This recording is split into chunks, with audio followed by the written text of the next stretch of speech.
ਸਤਿ ਸ਼੍ਰੀ ਅਕਾਲ ਜੀ। ਦਾ ਖਾਲਸ ਟੀਵੀ ਦੇਖਣ ਵਾਲੇ ਦੇਸ਼ ਦੁਨੀਆ ਦੇ ਸਾਡੇ ਸਾਰੇ ਦਰਸ਼ਕਾਂ ਦਾ ਬਹੁਤ-ਬਹੁਤ ਸਵਾਗਤ ਹੈ। ਪੰਜਾਬ ਦੀਆਂ ਖਾਸ ਖਬਰਾਂ ਦੇ ਖਾਸ ਬੁਲੇਟਿਨ ਦੇ ਨਾਲ ਮੈਂ ਹਰਸ਼ਰਨ ਕੌਰ। ਅੱਜ 24 ਜਨਵਰੀ ਹੈ, ਦਿਨ ਸੋਮਵਾਰ ਹੈ। ਖਬਰਾਂ ਦੇ ਵਿਸਥਾਰ ਤੋਂ ਪਹਿਲਾਂ ਤੁਹਾਨੂੰ ਖਾਸ ਤੇ ਵੱਡੀਆਂ ਖਬਰਾਂ ਦੱਸ ਦਿੰਦੇ ਹਾਂ। ਸਭ ਤੋਂ ਪਹਿਲਾਂ ਮੌਸਮ ਦੀ ਗੱਲ ਕਰਾਂਗੇ। ਲਗਾਤਾਰ ਪੰਜਾਬ ਤੇ ਹਰਿਆਣਾ ਦੇ ਵਿੱਚ ਮੀਂਹ ਪੈ ਰਿਹਾ ਹੈ। ਮੌਸਮ ਵਿਭਾਗ ਨੇ ਅੱਜ ਵੀ ਮੀਂਹ ਪੈਣ ਦੀ ਪੇਸ਼ੀਨਗੋਈ ਕੀਤੀ ਹੈ। ਪੰਜਾਬ, ਹਰਿਆਣਾ ਸਮੇਤ ਚੰਡੀਗੜ੍ਹ ਅਤੇ ਦਿੱਲੀ ਦੇ ਵਿੱਚ ਵੀ ਥੋੜਾ ਮੀਂਹ ਹੈ ਜਿਹੜਾ ਉਹ ਪੈਂਦਾ ਰਿਹਾ ਹੈ।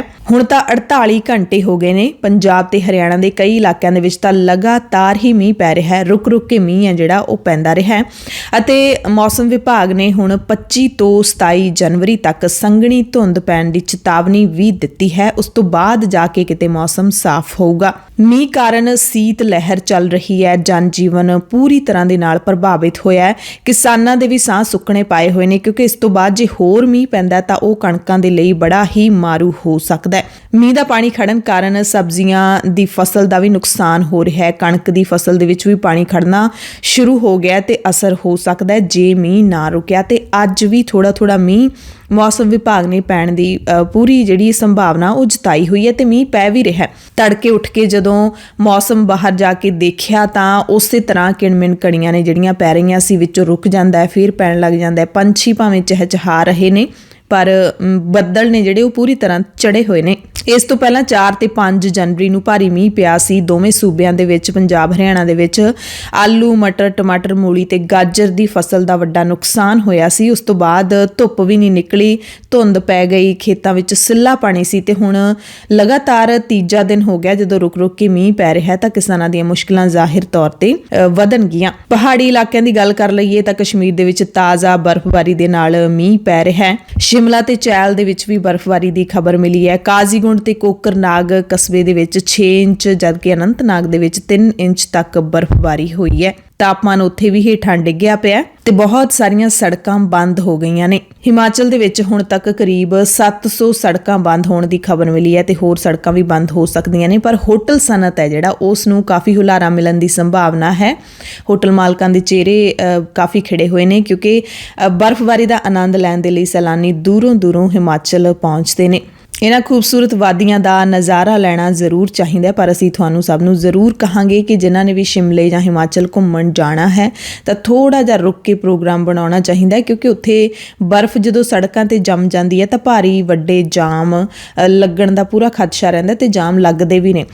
ਹਰ ਗੱਡੀ ਹੈ ਜਿਹੜੀ ਉਹ ਬਰਫ਼ ਦੇ ਉੱਤੇ ਨਹੀਂ ਚੱਲ ਸਕਦੀ। ਫਿਸਲਣ ਕਰਕੇ ਹਾਦਸੇ ਵਾਪਰਨ ਦਾ ਵੀ ਡਰ ਰਹਿੰਦਾ ਹੈਗਾ ਪਰ ਬਰਫ਼ਬਾਰੀ ਵੀ ਦੇਖਣੀ ਹੁੰਦੀ ਹੈ ਲੋਕਾਂ ਨੇ, ਸੋ ਧਿਆਨ ਨਾਲ ਕਿਉਂਕਿ ਉੱਥੋਂ ਦੇ ਮੌਸਮ ਵਿਭਾਗ ਦੇ ਨਾਲ ਜਿਹੜਾ ਪ੍ਰਸ਼ਾਸਨ ਹੈ ਉਸਨੇ ਵੀ ਅਪੀਲ ਕੀਤੀ ਹੈ ਕਿ ਜ਼ਿਆਦਾ ਉੱਚੀਆਂ ਥਾਵਾਂ ਤੇ ਲੋਕ ਨਾ ਜਾਣ, ਸੈਲਾਨੀ ਨਾ ਜਾਣ ਅਤੇ ਐਮਰਜੈਂਸੀ ਵਾਲੇ ਹਾਲਾਤਾਂ ਦੇ ਵਿੱਚ ਇੱਕ ਨੰਬਰ ਉਹਨਾਂ ਨੇ ਦਿੱਤਾ ਹੈ 0177 281 2344 0177 281 2344 ਜਾਂ 112। ਇਸ ਨੰਬਰ ਤੇ ਤੁਸੀਂ ਸੰਪਰਕ ਕਰ ਸਕਦੇ ਹੋ ਜੇ ਐਮਰਜੈਂਸੀ ਵਾਲੇ ਹਾਲਾਤ ਬਣ ਜਾਣ ਕਿਉਂਕਿ ਪਿਛਲੇ ਦਿਨਾਂ ਦੇ ਵਿੱਚ ਬਰਫ਼ਬਾਰੀ ਦੇ ਵਿੱਚ ਵੱਡੀਆਂ ਦਿਲ ਦਹਿਲਾ ਦੇਣ ਵਾਲੀਆਂ ਘਟਨਾਵਾਂ ਵਾਪਰੀਆਂ ਨੇ, ਹਾਦਸੇ ਵਾਪਰੇ ਨੇ। ਪਾਕਿਸਤਾਨ ਦੇ ਮੜੀ ਦੇ ਵਿੱਚ ਕਿਸ ਤਰ੍ਹਾਂ ਪਰਿਵਾਰਾਂ ਦੇ ਪਰਿਵਾਰ ਗੱਡੀਆਂ 'ਚ ਬੈਠੇ ਹੀ ਖਤਮ ਹੋ ਗਏ ਸੀ।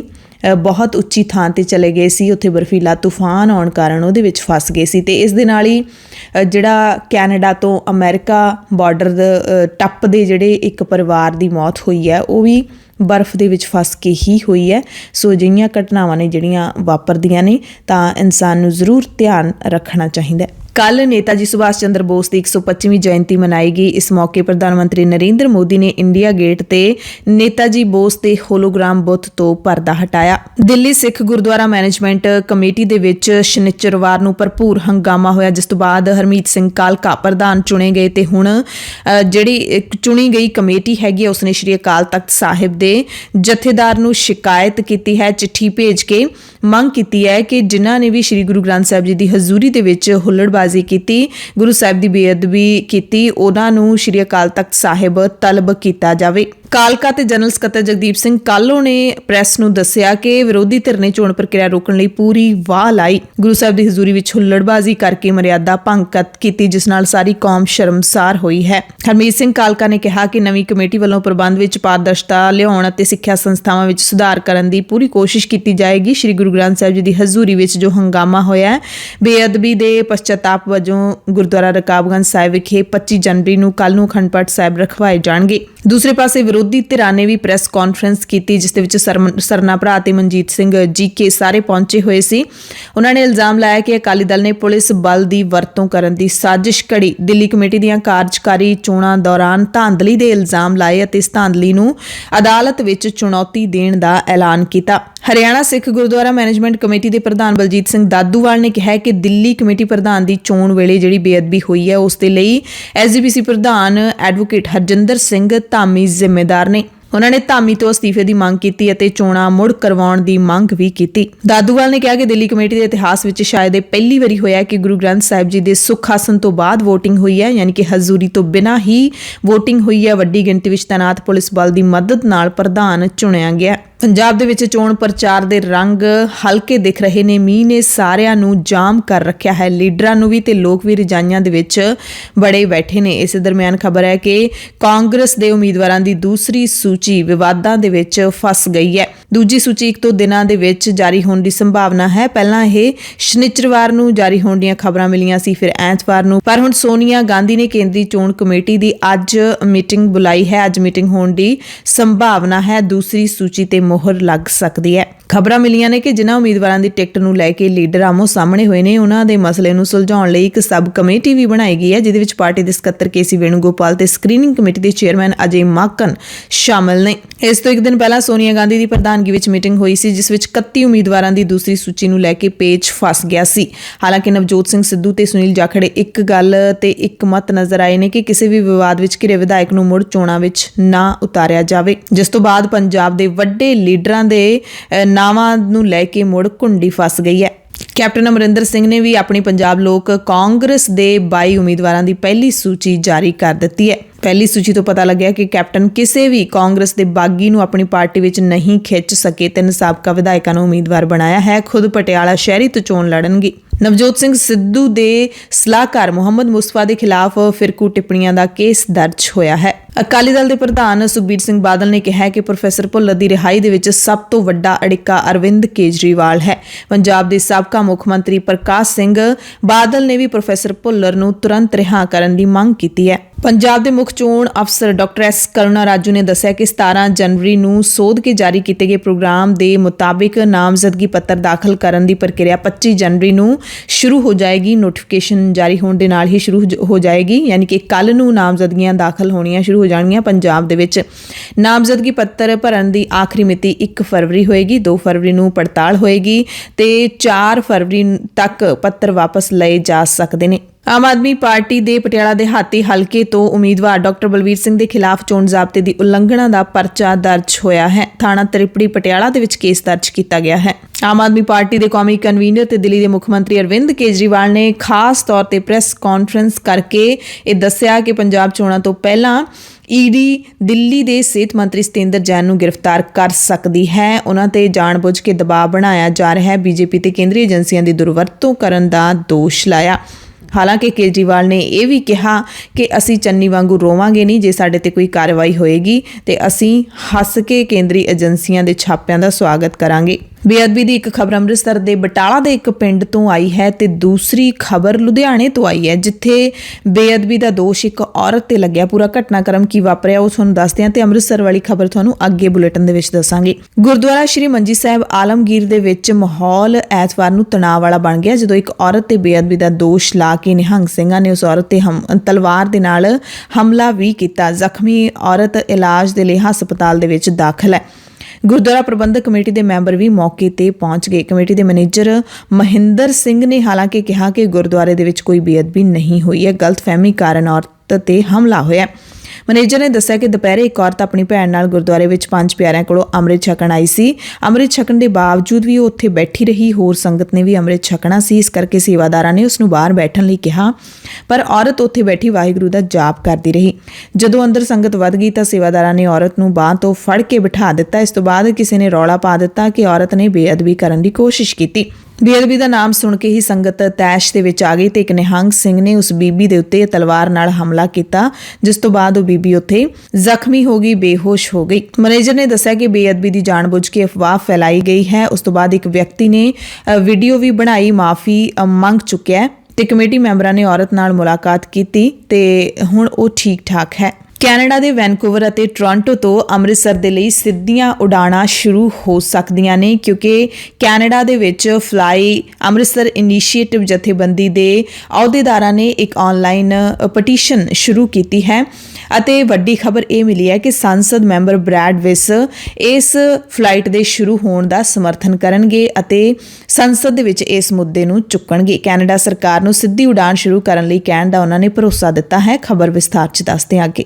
ਇਸ ਵਾਰ 26 ਜਨਵਰੀ ਨੂੰ ਗਣਤੰਤਰ ਦਿਵਸ ਮੌਕੇ ਭਾਰਤ ਦੇ ਸਾਰੇ ਸੂਬਿਆਂ ਦੀਆਂ ਝਾਕੀਆਂ ਸ਼ਾਮਿਲ ਨਹੀਂ ਕੀਤੀਆਂ ਜਾਣਗੀਆਂ, ਪਰ ਇਸ ਵਾਰੀ ਸ਼੍ਰੀ ਹੇਮਕੁੰਟ ਸਾਹਿਬ ਦੀ ਝਾਕੀ ਸ਼ਾਮਿਲ ਹੈ। ਉੱਤਰਾਖੰਡ ਦੀ ਝਾਕੀ ਵਿੱਚ ਫੁੱਲਾਂ ਦੀ ਘਾਟੀ ਤੇ ਬਦਰੀਨਾਥ ਧਾਮ ਨੂੰ ਵੀ ਸ਼ਾਮਿਲ ਕੀਤਾ ਗਿਆ ਹੈ। ਕੌਮੀ ਪਰੇਡ ਦੇ ਵਿੱਚ ਦਿਖਾਈਆਂ ਜਾਣ ਵਾਲੀਆਂ ਝਾਕੀਆਂ ਵਿੱਚ ਉੱਤਰਾਖੰਡ ਦੀ ਝਾਕੀ ਹੈ ਜਿਹੜੀ ਉਹ ਕਾਫੀ ਖਿੱਚ ਭਰਪੂਰ ਰਹੇਗੀ, ਕਿਉਂਕਿ ਉੱਤਰਾਖੰਡ ਦੇ ਵਿੱਚ ਗੁਰਦੁਆਰਾ ਸ਼੍ਰੀ ਹੇਮਕੁੰਟ ਸਾਹਿਬ ਦੀ ਝਲਕ ਸ਼ਾਮਿਲ ਕੀਤੀ ਗਈ ਹੈ। ਬਹੁਤ ਹੀ ਖੂਬਸੂਰਤੀ ਦੇ ਨਾਲ ਇਹ ਝਾਕੀ ਤਿਆਰ ਕੀਤੀ ਗਈ ਹੈ।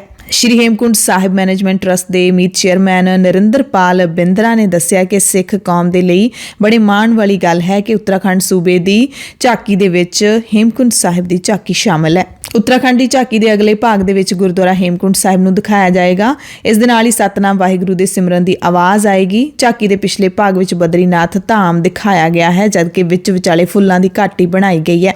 ਪੰਜਾਬ ਦੀਆਂ ਖਾਸ ਖਬਰਾਂ ਦੇ ਖਾਸ ਬੁਲੇਟਿਨ ਦੇ ਵਿੱਚ ਕੁਝ ਹੋਰ ਖਬਰਾਂ ਤੁਹਾਨੂੰ ਦੱਸਦੇ ਹਾਂ। ਗੁਰੂ ਕੀ ਨਗਰੀ ਅੰਮ੍ਰਿਤਸਰ ਦੇ ਵਿੱਚ ਪਿਛਲੇ 2 ਮਹੀਨਿਆਂ ਦੇ ਵਿੱਚ ਤੀਜੀ ਵਾਰੀ ਬੇਅਦਬੀ ਦੀ ਘਟਨਾ ਕਹੀ ਜਾ ਸਕਦੀ ਹੈ। ਅੰਮ੍ਰਿਤਸਰ ਦੇ ਵਿੱਚ ਦਸੰਬਰ ਦੇ ਵਿੱਚ ਸਾਲ ਦੇ ਅਖੀਰ ਵਿੱਚ ਜਿਹੜੀ ਸੱਚਖੰਡ ਸ੍ਰੀ ਦਰਬਾਰ ਸਾਹਿਬ ਦੇ ਅੰਦਰ ਘਟਨਾ ਵਾਪਰੀ ਸੀ, ਉਸਨੇ ਤਾਂ ਪੂਰੇ ਸਿੱਖ ਪੰਥ ਨੂੰ ਹਿਲਾ ਕੇ ਰੱਖ ਦਿੱਤਾ ਸੀ। ਉਸ ਤੋਂ ਬਾਅਦ ਫਿਰ ਇੱਕ ਪਿੰਡ ਦੇ ਵਿੱਚ ਘਟਨਾ ਵਾਪਰੀ ਸੀ ਤੇ ਹੁਣ ਅੰਮ੍ਰਿਤਸਰ ਦੇ ਅਜਨਾਲਾ ਦੇ ਪਿੰਡ ਔਲਖ ਦੇ ਵਿੱਚ ਗੁਰੂ ਘਰ 'ਚ ਘਟਨਾ ਵਾਪਰੀ ਹੈ। ਘਟਨਾ ਸ਼ਨੀਚਰਵਾਰ ਨੂੰ ਵਾਪਰੀ ਦੱਸੀ ਜਾ ਰਹੀ ਹੈ। ਹਾਲਾਂਕਿ ਪਿੰਡ ਦੇ ਲੋਕਾਂ ਨੇ ਗੁਰਦੁਆਰੇ ਵਿੱਚ ਵੜ ਕੇ ਨੌਜਵਾਨ ਨੂੰ ਫੜ ਲਿਆ ਤੇ ਉਸਦੀ ਖੂਬ ਮਾਰ-ਕੁੱਟ ਕੀਤੀ। ਨੌਜਵਾਨ ਦੀ ਪਛਾਣ ਗੁਰਸਾਹਿਬ ਸਿੰਘ ਵਜੋਂ ਹੋਈ ਹੈ। ਫੜੇ ਜਾਣ ਤੋਂ ਬਾਅਦ ਲੋਕਾਂ ਨੇ ਜਦੋਂ ਉਸ ਨੂੰ ਪੁੱਛਿਆ ਤਾਂ ਉਹਨੇ ਦੱਸਿਆ ਕਿ ਪਿੰਡ ਦੇ ਹੀ ਇੱਕ ਵਿਅਕਤੀ ਗੰਨਾ ਨੇ ਉਸ ਨੂੰ ਬੇਅਦਬੀ ਕਰਨ ਦੇ ਲਈ ਉਕਸਾਇਆ ਸੀ ਤੇ ਕਿਹਾ ਸੀ ਕਿ ਜੇ ਉਹ ਬੇਅਦਬੀ ਕਰੂਗਾ ਤਾਂ ਉਹਨੂੰ 1 ਲੱਖ ਰੁਪਏ ਮਿਲਣਗੇ। ਅਜਨਾਲਾ ਦੇ ਪਿੰਡ ਭਿੰਡੀ ਔਲਖ ਦੇ ਗੁਰਦੁਆਰਾ ਸਾਹਿਬ ਦੇ ਵਿੱਚ ਸ਼ਨੀਚਰਵਾਰ ਨੂੰ ਸ਼ਾਮ ਲਗਭਗ 4:45 ਵਜੇ ਆਇਆ ਸੀ ਇਹ ਨੌਜਵਾਨ, ਜਿਸ ਨੂੰ ਲੋਕਾਂ ਨੇ ਫੜ ਲਿਆ ਤੇ ਪੁਲਿਸ ਨੇ ਵੀ ਗ੍ਰਿਫਤਾਰ ਕਰ ਲਿਆ। ਪਹਿਲਾਂ ਤਾਂ ਆਪਣਾ ਗੁਨਾਹ ਮੰਨਿਆ ਨਹੀਂ ਹੈਗਾ, ਪਰ ਬਾਅਦ ਵਿੱਚ ਜਦੋਂ ਲੋਕਾਂ ਨੇ ਮਾਰ ਕੁਟਾਈ ਕੀਤੀ, ਸਖਤੀ ਨਾਲ ਪੁੱਛਿਆ ਤਾਂ ਉਸਨੇ ਸਾਰਾ ਕੁਝ ਉਗਲ ਦਿੱਤਾ। ਸਿਰਫ ਬੇਅਦਬੀ ਨੂੰ ਹੀ ਅੰਜਾਮ ਨਹੀਂ ਦਿੱਤਾ ਗਿਆ, ਬਲਕਿ ਚੋਰੀ ਵੀ ਕੀਤੀ ਹੈ। ਗੁਰੂ ਘਰ ਦੀ ਗੋਲਕ ਚੋਂ ਪੈਸੇ ਵੀ ਚੋਰੀ ਕੀਤੇ। ਉਹਦੇ ਨਾਲ ਇੱਕ ਹੋਰ ਨੌਜਵਾਨ ਵੀ ਆਇਆ ਸੀ। ਸੀਸੀਟੀਵੀ ਦੇ ਕੈਮਰੇ ਦੱਸਦੇ ਨੇ ਕਿ ਨੌਜਵਾਨ ਕੰਧ ਟੱਪ ਕੇ ਅੰਦਰ ਦਾਖਲ ਹੋਇਆ ਸੀ ਤੇ ਨੌਜਵਾਨ ਨੇ ਜਿਹੜਾ ਦੂਸਰੇ ਬੰਦੇ ਦਾ ਨਾਮ ਲਿਆ ਹੈ ਗੰਨਾ, ਜਿਸ ਦਾ ਨਾਮ ਹੈ, ਉਹ ਹਾਲੇ ਫਰਾਰ ਹੈ।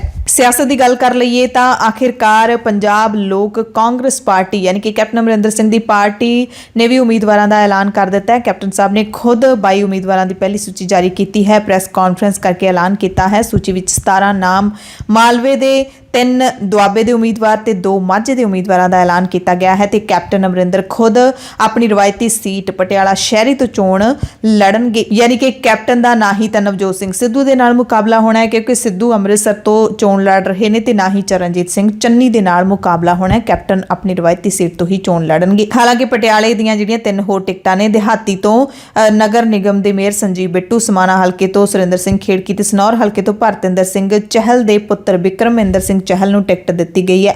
ਕੈਪਟਨ ਨੇ ਦੱਸਿਆ ਕਿ 9 ਸੀਟਾਂ ਜੱਟ ਸਿੱਖ ਭਾਈਚਾਰੇ ਨੂੰ, 4 ਸੀਟਾਂ ਅਨੁਸੂਚਿਤ ਜਾਤੀਆਂ ਨੂੰ, 3 ਸੀਟਾਂ OBC ਭਾਈਚਾਰੇ ਦੇ ਉਮੀਦਵਾਰਾਂ ਨੂੰ ਦਿੱਤੀਆਂ ਗਈਆਂ ਨੇ। 3 ਸੀਟਾਂ ਹਿੰਦੂ ਪੰਡਤਾਂ ਨੂੰ, 2 ਸੀਟਾਂ ਹਿੰਦੂ ਅਗਰਵਾਲ ਤੇ 1 ਸੀਟ ਮੁਸਲਿਮ ਔਰਤ ਨੂੰ ਵੀ ਦਿੱਤੀ ਗਈ ਹੈ।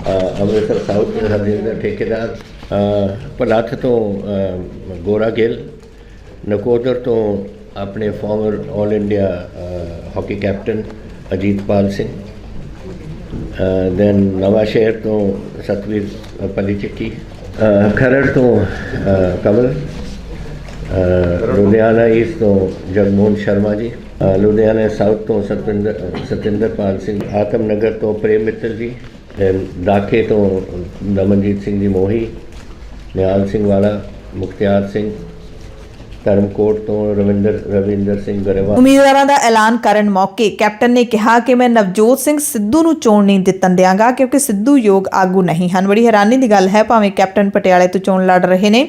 ਹਾਲਾਂਕਿ ਪਹਿਲਾਂ ਵੀ ਉਹ ਕਹਿੰਦੇ ਹੁੰਦੇ ਸੀ ਕਿ ਸਿੱਧੂ ਜਿੱਥੋਂ ਵੀ ਚੋਣ ਲੜੂਗਾ ਉਸ ਨੂੰ ਹਰਾਵਾਂਗਾ, ਤੇ ਹੁਣ ਵੀ ਉਹਨਾਂ ਨੇ ਖਾਸ ਤੌਰ ਤੇ ਕਿਹਾ ਕਿ ਸਿੱਧੂ ਨੂੰ ਮੈਂ ਜਿੱਤਣ ਨਹੀਂ ਦਿਆਂਗਾ। ਪੰਜਾਬ ਦੇ ਮੁੱਖ ਮੰਤਰੀ ਚਰਨਜੀਤ ਸਿੰਘ ਚੰਨੀ ਬਾਰੇ ਵੀ ਗੱਲਬਾਤ ਹੋਈ। ਕੈਪਟਨ ਨੇ ਕਿਹਾ ਕਿ ਮੈਂ ਚੰਨੀ ਨੂੰ ਚੰਗਾ ਕਦੇ ਨਹੀਂ ਕਿਹਾ। ਮੈਂ ਕਿਹਾ ਸੀ ਕਿ ਜਿਹੜੇ 2 ਮੰਤਰਾਲੇ ਮੈਂ ਚੰਨੀ ਨੂੰ ਦਿੱਤੇ ਸੀ ਉਹਨੇ ਚੰਗਾ ਪ੍ਰਦਰਸ਼ਨ ਕੀਤਾ ਸੀ। ਨਵਜੋਤ ਸਿੰਘ ਸਿੱਧੂ ਬਾਰੇ ਤਾਂ ਫਿਰ ਨਿਸ਼ਾਨਾ ਸਾਧਿਆਂ ਇਹ ਕਹਿ ਦਿੱਤਾ ਕਿ ਮੈਂ ਪਹਿਲੇ ਦਿਨੋਂ ਕਿਹਾ ਸੀ ਕਿ ਸਿੱਧੂ ਕੋਲ ਦਿਮਾਗ ਨਹੀਂ ਹੈ, ਸਿਰਫ ਸਮੇਂ ਦੀ ਬਰਬਾਦੀ ਹੈ। ਕਹਿੰਦੇ ਮੈਨੂੰ ਕਾਂਗਰਸ ਪ੍ਰਧਾਨ ਸੋਨੀਆ ਗਾਂਧੀ ਨੇ ਕਿਹਾ ਸੀ ਪਤਾ ਕਰੋ ਇੱਕ ਸਿੱਧੂ ਹੈ ਇੱਥੇ। ਕਹਿੰਦੇ ਮੁਲਾਕਾਤ ਤੋਂ ਬਾਅਦ ਮੈਂ ਸੋਨੀਆ ਜੀ ਨੂੰ ਜਾ ਕੇ ਕਿਹਾ ਸੀ ਕਿ ਇਹ ਤਾਂ ਕਮਲਾ ਆਦਮੀ ਹੈ। ਨਵਜੋਤ ਸਿੰਘ ਸਿੱਧੂ ਨੂੰ ਮੈਂ ਕਿਹਾ ਸੀ ਉਹਨੂੰ ਜਿੱਤਣ ਨਹੀਂ ਦੇਣਾ ਔਰ ਨਾ ਜਿੱਤਣ ਦੇਣਾ। ਮੈਂ ਜਦੋਂ ਕਾਂਗਰਸ ਪ੍ਰੈਜ਼ੀਡੈਂਟ ਨੂੰ ਦੱਸਿਆ ਵੀ ਸੀ, ਜਦੋਂ ਮੈਨੂੰ ਉਹਨਾਂ ਨੇ ਕਿਹਾ ਸੀ ਚੈੱਕ ਕਰੋ ਇਹ ਬੰਦਾ ਕਹੇ ਜਾ, ਮੈਂ ਕਿਹਾ ਸੀ this man is absolutely unfit to be a candidate member of the Congress party. मौसम आएगी, बारिश बड़ी देर नहीं पई, कर होगा। मैं सोनिया जी नूं जाके क्या ये कमला आदमी है नहीं, मैं चंगा कदे नहीं किया। मैं क्या सी कि जेड़े 2 मिनिस्ट्रीज उन्होंने मैं संभालिया सी, एक फॉर टेक्निकल एजुकेशन एंड एक सीगा for tourism. He did a good job. उधर आम आदमी पार्टी ਦੇ ਸੁਪਰੀਮੋ ਅਤੇ ਦਿੱਲੀ ਦੇ ਮੁੱਖ ਮੰਤਰੀ ਅਰਵਿੰਦ ਕੇਜਰੀਵਾਲ ਨੇ ਪ੍ਰੈਸ ਕਾਨਫਰੰਸ ਕਰਕੇ ਇੱਕ ਵੱਡਾ ਦਾਅਵਾ ਕੀਤਾ ਹੈ ਕਿ ਦਿੱਲੀ ਦੇ ਸਿਹਤ ਮੰਤਰੀ ਸਤਿੰਦਰ ਜੈਨ ਨੂੰ ਵੀ ਪੰਜਾਬ ਚੋਣਾਂ ਤੋਂ ਪਹਿਲਾਂ ਈਡੀ ਵੱਲੋਂ ਗ੍ਰਿਫਤਾਰ ਕੀਤਾ ਜਾ ਸਕਦਾ ਹੈ। ਕੇਜਰੀਵਾਲ ਨੇ ਕਿਹਾ ਕਿ ਸਾਨੂੰ ਪਤਾ ਲੱਗਿਆ ਹੈ ਕਿ ਈਡੀ ਪੰਜਾਬ ਚੋਣਾਂ ਤੋਂ ਪਹਿਲਾਂ ਅਗਲੇ ਕੁਝ ਦਿਨਾਂ ਦੇ ਵਿੱਚ ਸਤਿੰਦਰ ਜੈਨ ਨੂੰ ਗ੍ਰਿਫਤਾਰ ਕਰਨ ਦੀ ਸਾਜ਼ਿਸ਼ ਰਚ ਰਹੀ ਹੈ। ਕਹਿੰਦੇ ਪਹਿਲਾਂ ਵੀ ਜੈਨ ਤੇ 2 ਵਾਰੀ ਛਾਪੇਮਾਰੀ ਹੋਈ ਪਰ ਕੁਝ ਨਹੀਂ ਮਿਲਿਆ। ਜੇ ਈਡੀ ਮੁੜ ਆਉਣਾ ਚਾਹੁੰਦੀ ਹੈ ਤਾਂ ਈਡੀ ਦਾ ਸਵਾਗਤ ਹੈ। ਬੀਜੇਪੀ ਤੇ ਹਮਲਾ ਕਰਦਿਆਂ ਕੇਜਰੀਵਾਲ ਨੇ ਕਿਹਾ ਕਿ ਜਦੋਂ ਵੀ ਬੀਜੇਪੀ ਨੂੰ ਲੱਗਦਾ ਹੈ ਕਿ ਬੀਜੇਪੀ ਚੋਣਾਂ ਹਾਰ ਰਹੀ ਹੈ ਤਾਂ ਉਹ ਆਪਣੀਆਂ ਸਾਰੀਆਂ ਏਜੰਸੀਆਂ ਨੂੰ ਇਸੇ ਕੰਮ ਤੇ ਲਾ ਦਿੰਦੀ ਹੈ, ਪਰ ਅਸੀਂ ਡਰਦੇ ਨਹੀਂ ਹੈਗੇ ਕਿਉਂਕਿ ਜਦੋਂ ਤੁਸੀਂ ਸੱਚਾਈ ਦੇ ਰਾਹ ਤੇ ਚੱਲਦੇ ਹੋ ਤਾਂ ਮੁਸ਼ਕਲਾਂ ਆਉਂਦੀਆਂ ਨੇ। ਜੇ ਕੇਂਦਰ ਸਰਕਾਰ ਸੀਬੀਆਈ ਤੇ ਇਨਕਮ ਟੈਕਸ ਵਰਗੀਆਂ ਹੋਰ ਏਜੰਸੀਆਂ ਭੇਜਣਾ ਚਾਹੁੰਦੀ ਹੈ ਤਾਂ ਭੇਜ ਸਕਦੀ ਹੈ। ਤੇ ਅਹਿਮ ਗੱਲ ਜਿਹੜੀ ਕੇਜਰੀਵਾਲ ਨੇ ਕਹੀ, ਬੀਜੇਪੀ ਤਾਂ ਨਿਸ਼ਾਨਾ ਸਾਧਿਆ ਚੰਨੀ ਨੂੰ ਵੀ ਨਹੀਂ ਛੱਡਿਆ। ਕਹਿੰਦੇ ਅਸੀਂ ਮੁੱਖ ਮੰਤਰੀ ਚੰਨੀ ਵਾਂਗ ਰੌਲਾ ਨਹੀਂ ਪਾਵਾਂਗੇ, ਅਸੀਂ ਚੰਨੀ ਵਾਂਗ ਰੋਵਾਂਗੇ ਨਹੀਂ, ਪਰੇਸ਼ਾਨ ਨਹੀਂ ਹੋਵਾਂਗੇ ਕਿਉਂਕਿ ਅਸੀਂ ਕੁਝ ਵੀ ਗਲਤ नहीं किया, इसलिए सानू कोई डर नहीं है, जिन्नी मर्जी छापेमारी करो। केंद्र सरकार की जांच एजेंसीज भी बहुत एक्टिव हो रही हैं। पंजाब चुनाव के पहले आने वाले कुछ दिनों में ईडी सत्येंद्र जैन जी को गिरफ्तार करने वाली है। वो अगर आना चाहते हैं उनका बहुत बहुत स्वागत है।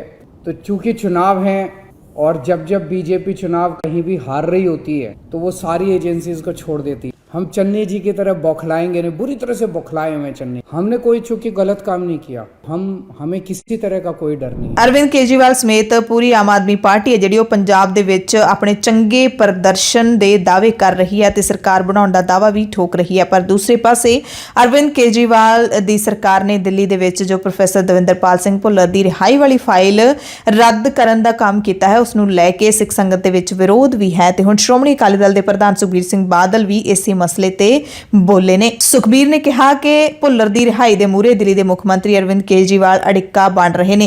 जे प्रोफैसर भुल्लर दी फाइल ते केजरीवाल दस्तखत कर दिंदे तां रिहाई हो सकदी सी। कहंदे अकाली दल ते डीएसजी एमसी ने तां भुल्लर दी रिहाई दी कोई कसर बाकी नहीं छड्डी। आम आदमी पार्टी के उम्मीदवार भगवंत मान के बारे भी बोले। कहते भगवंत मान के कोले सिर्फ चुटकले ने, पंजाब के विकास लई मान कोले कोई योजना नहीं है। सुखबीर सिंह बादल भी धूरी दे विच अपने उम्मीदवार प्रकाश चंद गर्ग के हक विच प्रचार करन लई पहुंचे हुए सी। कहंदे चीफ मिनिस्टर बनने ने शराबी ने। मैं कल ओदी प्रेस स्टेटमेंट इंटरव्यू पढ़ रहा सी, वो प्रेस वाले पूछा जी कि पंजाब की थोड़ी प्लान की है पंजाब वास्ते। कहता रंगला पंजाब बनाना है।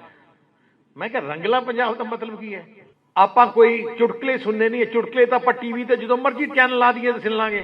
ਸੁਖਬੀਰ ਬਾਦਲ ਦੇ ਨਾਲ ਹੁਣ ਪ੍ਰਕਾਸ਼ ਸਿੰਘ ਬਾਦਲ ਜਿਹੜੇ ਕਿ ਸ਼੍ਰੋਮਣੀ ਅਕਾਲੀ ਦਲ ਦੇ ਸਰਪ੍ਰਸਤ ਅਤੇ ਪੰਜਾਬ ਦੇ ਸਾਬਕਾ ਮੁੱਖ ਮੰਤਰੀ ਨੇ, ਉਹਨਾਂ ਨੇ ਵੀ ਪ੍ਰੋਫੈਸਰ ਦਵਿੰਦਰਪਾਲ ਸਿੰਘ ਭੁੱਲਰ ਦੀ ਤੁਰੰਤ ਰਿਹਾਈ ਦੀ ਮੰਗ ਕੀਤੀ ਹੈ। ਬਾਦਲ ਨੇ ਕਿਹਾ ਕਿ ਆਪਣੀ ਜੇਲ੍ਹ ਦੀ ਜਿਹੜੀ ਸਜ਼ਾ ਸੀ ਉਹ ਪੂਰੀ ਕਰ ਚੁੱਕੇ ਨੇ, ਯਾਤਰਾ ਪੂਰੀ ਕਰ ਚੁੱਕੇ ਨੇ ਤੇ ਹੁਣ ਉਹਨਾਂ ਨੂੰ ਰਿਹਾ ਕੀਤਾ ਜਾਣਾ ਚਾਹੀਦਾ ਹੈ। ਅੱਜ ਇੱਕ ਬਹੁਤ ਵੱਡਾ ਮਸਲਾ ਦੇਸ਼ ਦੇ ਸਾਹਮਣੇ ਹੈ, ਖਾਸ ਕਰਕੇ ਜਿਹਦਾ ਪੰਜਾਬ ਨਾਲ ਬਹੁਤ ਤਾਲੁਕ ਹੈ, ਉਹ ਹੈ ਸਰਦਾਰ ਦਵਿੰਦਰਪਾਲ ਸਿੰਘ, ਜੋ ਲੰਮੇ ਸਮੇਂ ਤੋਂ ਜੇਲ੍ਹ 'ਚ ਹਨ ਔਰ ਆਪਣੀ ਜੇਲ੍ਹ ਦੀ ਪੂਰੀ ਜਿਹੜੀ ਯਾਤਰਾ ਸੀ ਉਹ ਪੂਰੀ ਖਤਮ ਕਰ ਚੁੱਕੇ ਹਨ।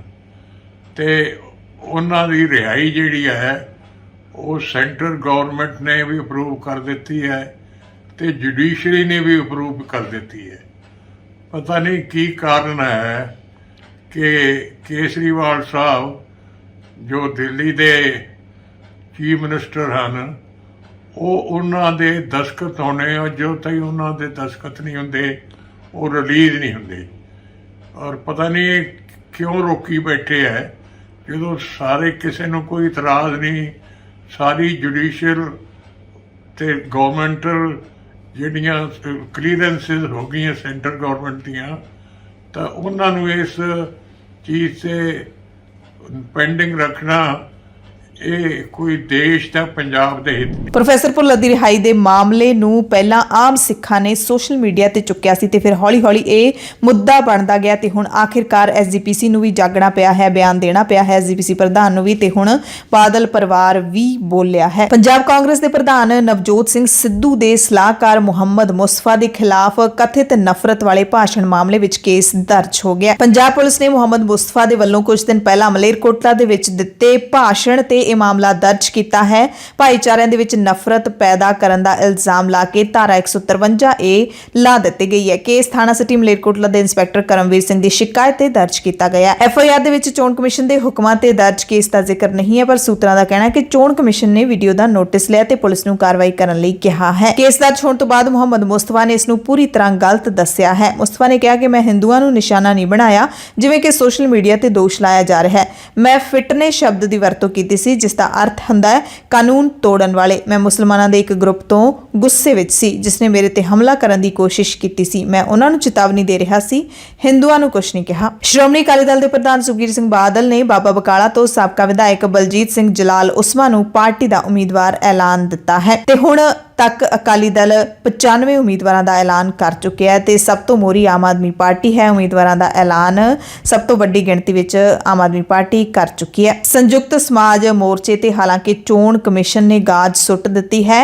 ਹਾਲੇ ਇਹ ਨਹੀਂ ਪਤਾ ਕਿ ਸੰਯੁਕਤ ਸਮਾਜ ਮੋਰਚਾ ਆਪਣੀ ਪਾਰਟੀ ਦੇ ਨਾਂ ਤੇ ਚੋਣਾਂ ਲੜ ਸਕਦਾ ਹੈ ਜਾਂ ਨਹੀਂ, ਕਿਉਂਕਿ ਚੋਣ ਕਮਿਸ਼ਨ ਨੇ ਰਜਿਸਟ੍ਰੇਸ਼ਨ ਨੂੰ ਲੈ ਕੇ ਕੁਝ ਸਵਾਲ ਖੜੇ ਕੀਤੇ ਨੇ, ਪਰ ਮੋਰਚੇ ਦੇ ਵੱਲੋਂ ਲਗਾਤਾਰ ਉਮੀਦਵਾਰਾਂ ਦਾ ਐਲਾਨ ਕੀਤਾ ਜਾ ਰਿਹਾ ਹੈ।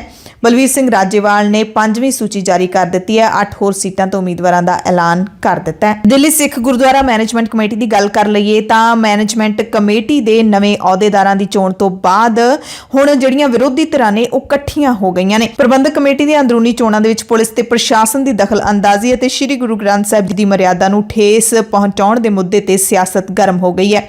ਸ਼੍ਰੋਮਣੀ ਅਕਾਲੀ ਦਲ ਦਿੱਲੀ ਦੇ ਪ੍ਰਧਾਨ ਅਤੇ ਡੀਐਸਜੀਐਮਸੀ ਦੇ ਸਾਬਕਾ ਪ੍ਰਧਾਨ ਪਰਮਜੀਤ ਸਿੰਘ ਸਰਨਾ, ਜਨਰਲ ਸਕੱਤਰ ਹਰਵਿੰਦਰ ਸਿੰਘ ਸਰਨਾ, ਜਾਗੋ ਪਾਰਟੀ ਦੇ ਪ੍ਰਧਾਨ ਮਨਜੀਤ ਸਿੰਘ ਜੀਕੇ ਅਤੇ ਕੇਂਦਰੀ ਸਿੰਘ ਸਭਾ ਦੇ ਪ੍ਰਧਾਨ ਤਰਵਿੰਦਰ ਸਿੰਘ ਮਾਰਵਾ ਨੇ ਇਸ ਮਾਮਲੇ ਨੂੰ ਲੈ ਕੇ ਪ੍ਰੈਸ ਕਾਨਫਰੰਸ ਕੀਤੀ। ਸਰਨਾ ਨੇ ਦਾਅਵਾ ਕੀਤਾ ਕਿ ਭਾਰੀ ਪੁਲਿਸ ਫੋਰਸ ਦੀ ਮੌਜੂਦਗੀ ਵਿੱਚ ਸਾਡੇ ਚੁਣੇ ਹੋਏ ਮੈਂਬਰਾਂ ਨੂੰ ਖਿੱਚ ਕੇ ਬਾਹਰ ਕਰ ਦਿੱਤਾ ਗਿਆ। 30 ਕਮੇਟੀ ਮੈਂਬਰਾਂ ਦੇ ਦਸਤਖਤਾਂ ਤੇ ਦਿੱਲੀ ਪੁਲਿਸ ਨੂੰ ਬੁਲਾਇਆ ਗਿਆ ਤੇ ਸ੍ਰੀ ਗੁਰੂ ਗ੍ਰੰਥ ਸਾਹਿਬ ਜੀ ਦੀ ਹਜ਼ੂਰੀ ਵਿੱਚ ਪੁਲਿਸ ਬੁਲਾਉਣ ਦੀ ਕਰਤੂਤ ਪਿੱਛੇ ਸ਼੍ਰੋਮਣੀ ਕਮੇਟੀ ਦੇ ਪ੍ਰਧਾਨ ਐਡਵੋਕੇਟ ਹਰਜਿੰਦਰ ਸਿੰਘ ਧਾਮੀ ਹਨ। ਉਹਨਾਂ ਇਲਜ਼ਾਮ ਲਾਇਆ ਕਿ ਕਮੇਟੀ ਉੱਤੇ ਪੁਲਿਸ ਦੇ ਸਹਾਰੇ ਕਬਜ਼ਾ ਕਰਨ ਦੀ ਇਹ ਸਾਜ਼ਿਸ਼ ਸੀ। ਸਰਨਾ ਨੇ ਕਿਹਾ ਕਿ ਅਜਿਹਾ ਕਰਨ ਦੇ ਲਈ ਜਥੇਦਾਰਾਂ ਦੀ ਗੈਰ ਹਾਜ਼ਰੀ ਨੂੰ ਵੀ ਯਕੀਨੀ ਬਣਾਇਆ ਗਿਆ ਕਿਉਂਕਿ ਜਥੇਦਾਰਾਂ ਦੀ ਹਾਜ਼ਰੀ ਵਿੱਚ ਨਾਜਾਇਜ਼ ਤਰੀਕੇ ਨਾਲ ਕਬਜ਼ਾ ਕਰਨਾ ਸੰਭਵ ਨਹੀਂ ਸੀ। ਉਹਨਾਂ ਨੇ ਸ਼੍ਰੀ ਅਕਾਲ ਤਖਤ ਸਾਹਿਬ ਨੂੰ ਸ਼ਿਕਾਇਤ ਕਰਨ ਦਾ ਐਲਾਨ ਕੀਤਾ ਹੈ। ਜਾਗੋ ਪਾਰਟੀ ਦੇ ਪ੍ਰਧਾਨ ਮਨਜੀਤ ਸਿੰਘ ਜੀਕੇ ਨੇ ਕਿਹਾ ਕਿ ਪਹਿਲੀ ਵਾਰੀ ਹੋਇਆ ਹੈ ਕਿ ਪ੍ਰਧਾਨ ਦੇ ਅਹੁਦੇ ਦੇ ਉਮੀਦਵਾਰ ਨੂੰ ਵੋਟ ਪਾਉਣ ਤੋਂ ਪਹਿਲਾਂ ਪੁਲਿਸ ਉਠਾ ਕੇ ਲੈ ਗਈ ਹੋਵੇ। ਪਰਮਜੀਤ ਸਿੰਘ ਸਰਨਾ ਸਾਡੇ ਪ੍ਰੈਜ਼ੀਡੈਂਟ ਉਮੀਦਵਾਰ ਸਨ, ਪਰ ਪੁਲਿਸ ਨੇ ਸਾਨੂੰ ਸਾਰਿਆਂ ਨੂੰ ਗੈਰ ਕਾਨੂੰਨੀ ਹਿਰਾਸਤ ਵਿੱਚ ਲੈ ਕੇ ਵੋਟ ਪਾਉਣ ਤੋਂ ਵਾਂਝਾ ਕਰ ਦਿੱਤਾ। ਸਰਨਾ ਨੇ ਵੀ ਖੁਲਾਸਾ ਕੀਤਾ ਕਿ ਸਾਡੇ ਕੋਲ ਕਈ ਮੈਂਬਰ ਸਨ, ਕੁਝ ਸਭ ਦੇ ਸਾਹਮਣੇ ਸਨ, ਕੁਝ ਪਿੱਛੇ ਸਨ, ਪਰ ਇਹਨਾਂ ਨੇ ਜਾਣਬੁੱਝ ਕੇ ਆਪਣੀ ਹਾਰ ਦੇ ਡਰੋਂ ਸਾਡੇ ਨਾਲ ਧੱਕਾ ਕੀਤਾ। ਦਰਅਸਲ ਸ਼ਨੀਚਰਵਾਰ ਨੂੰ ਡੀਐਸਜੀਐਮਸੀ ਦੀ ਜਿਹੜੀ ਨਵੀਂ ਕਾਰਜਕਾਰਨੀ ਚੁਣੀ ਜਾਣੀ ਸੀ, ਅਹੁਦੇਦਾਰਾਂ ਨੂੰ ਲੈ ਕੇ VOTING ਹੋਣੀ ਸੀ, ਸਾਰੇ ਇੱਥੇ ਇਕੱਠੇ ਹੋਏ ਸੀ। ਦਿੱਲੀ ਕਮੇਟੀ ਦੇ ਸਾਰੇ ਵੱਡੇ ਲੀਡਰ, ਜਿਹੜੇ ਸ਼੍ਰੋਮਣੀ ਕਮੇਟੀ ਦੇ ਪ੍ਰਧਾਨ ਹਰਜਿੰਦਰ ਸਿੰਘ ਧਾਮੀ, ਸਾਰੇ ਪਹੁੰਚੇ ਹੋਏ ਸੀ ਔਰ ਜਿਸ ਤਰੀਕੇ ਦੇ ਨਾਲ ਸ੍ਰੀ ਗੁਰੂ ਗ੍ਰੰਥ ਸਾਹਿਬ ਜੀ ਦੀ ਹਜ਼ੂਰੀ ਦੇ ਅੰਦਰ ਜੋ ਕੁਝ ਵੀ ਹੋਇਆ ਉਸਨੇ ਸੱਚਮੁੱਚ ਸਿੱਖਾਂ ਦਾ ਸਿਰ ਹੈ ਜਿਹੜਾ ਉਹ ਝੁਕਾਇਆ ਹੈ ਤੇ ਨਾਲ ਹੀ ਨਾਲ ਹਰ ਹਿਰਦੇ ਨੂੰ ਦੁਖਾਇਆ ਵੀ ਹੈ ਕਿ ਸ੍ਰੀ ਗੁਰੂ ਗ੍ਰੰਥ ਸਾਹਿਬ ਜੀ ਦੀ ਹਾਜ਼ਰੀ ਦੇ ਵਿੱਚ ਧੱਕਾ ਮੁੱਕੀ ਹੋਈ ਹੈ। ਉੱਥੇ ਸਾਰਾ ਦਿਨ ਕਾਟੋ ਕਲੇਸ਼ ਚੱਲਦਾ ਰਿਹਾ। ਰਾਤ ਨੂੰ ਜਾ ਕੇ ਅੱਧੀ ਰਾਤ ਨੂੰ ਜਾ ਕੇ VOTING ਹੈ ਜਿਹੜੀ ਉਹ ਮੁਕੰਮਲ ਹੋਈ, ਜਿਸ ਬਾਰੇ ਵੀ ਵਿਰੋਧੀ ਧਿਰਾਂ ਇਲਜ਼ਾਮ ਲਾ ਰਹੀਆਂ ਨੇ ਕਿ ਧੱਕੇ ਨਾਲ ਸਾਨੂੰ ਬਾਹਰ ਕੱਢ ਕੇ ਆਪਦੇ ਮੈਂਬਰਾਂ ਦੀ VOTING ਕਰਵਾ ਲਈ ਗਈ ਅਤੇ ਕਮੇਟੀ ਹਥਿਆ ਲਈ ਗਈ ਤੇ ਹੁਣ ਡੀਐਸਜੀਐਮਸੀ ਦੇ ਨਵੇਂ ਪ੍ਰਧਾਨ ਹਰਮੀਤ ਸਿੰਘ ਕਾਲਕਾ ਨੂੰ ਚੁਣਿਆ ਗਿਆ ਜਿਹੜੇ ਕਿ ਅਕਾਲੀ ਲੀਡਰ ਨੇ।